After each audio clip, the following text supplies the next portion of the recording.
Kapag pumunta ka sa psychic, for example, ikaw si Ana, tapos pumunta ka sa psychic, then itong familiar spirit na nakamonitor kay Ana, since she was born, ito ang kakausapin nung psychic.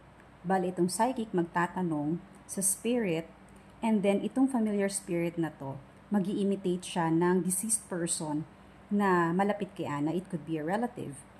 So, for example, grandmother.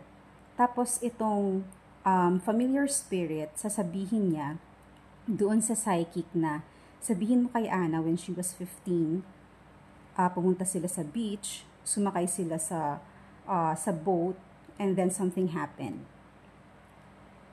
So, si psychic, ibibigay niya, sasabihin niya yung information na yan kay Ana.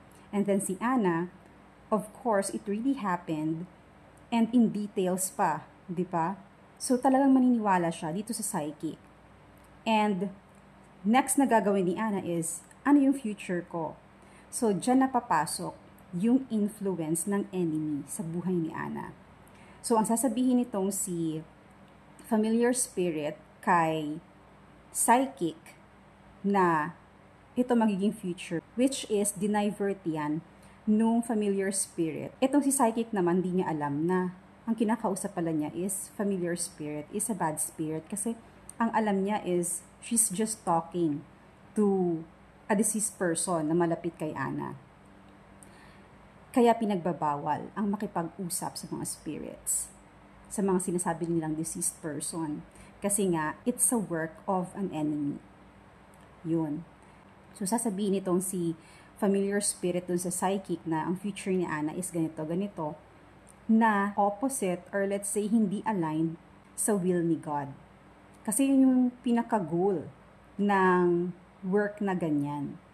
Gusto nilang i-divert yung mga tao. Kasi si God, ang gusto niya sa'yo is yung best for you and yung makakapag-glorify sa Kanya.